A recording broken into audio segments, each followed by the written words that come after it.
remarkable things: accurate retelling of the story, accurate reproduction of the story even in multiple copies, greater speed and range of reproduction and/or transmission.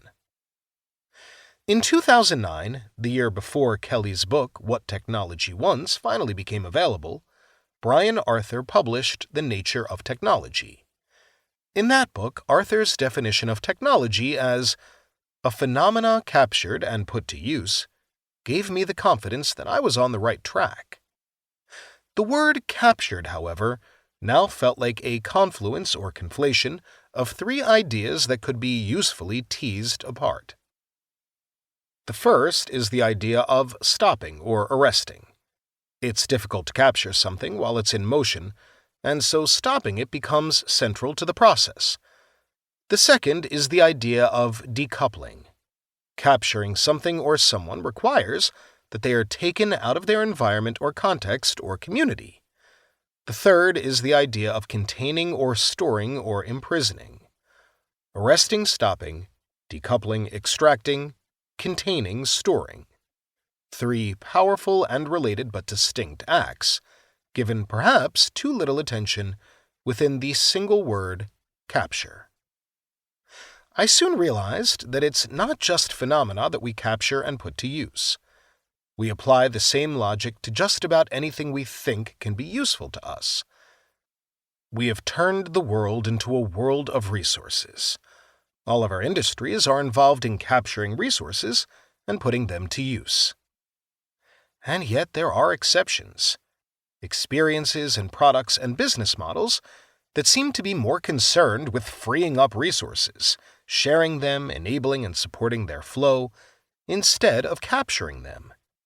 In their article, Abandoned Stocks Embrace Flows, in the January 2009 edition of Harvard Business Review, John Hagel III, John Seeley Brown, and Lang Davison highlighted this distinction in regard to knowledge resources, urging their readers to abandon stocks of knowledge and instead embrace their flow.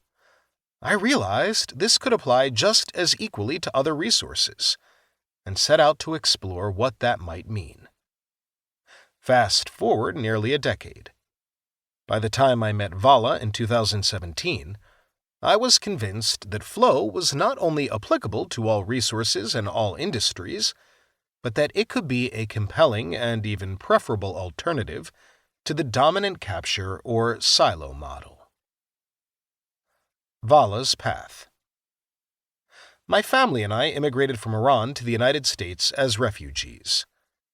As my parents struggled to rebuild their lives, they worked 2 jobs, 7 days a week, for nearly 25 years. I lived a happy life with 2 loving parents and a younger sister, but it was a hard life. I adopted a silo mindset: capture resources, protect them, and extract their value. That led to a strong commitment to education and even a stronger commitment to the work ethics I learned from my parents.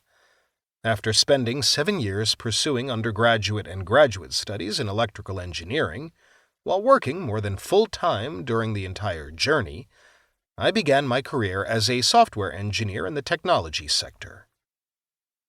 My work ethic and ability to establish trust among peers and business leaders led to my being given the opportunity to lead projects and people. After just my first year on the job, I was promoted to engineering project leader, and subsequently to vice president of engineering, chief customer officer responsible for global service operations, and chief marketing officer of a public enterprise company with $650 million in annual revenues. I believe that my career was fast-tracked when I strayed from my silo mentality and began adopting a mindset based on optimizing flow of value and shared success. My mindset and leadership philosophy was strongly influenced by Mark Benioff, founder of Salesforce, particularly the importance of collaboration and the social enterprise. It was 2009 at Salesforce's annual conference. Benioff's keynote focused on the importance of social collaboration, minimizing business friction and creating a culture where it's not the best titles that win, but the best ideas. In a social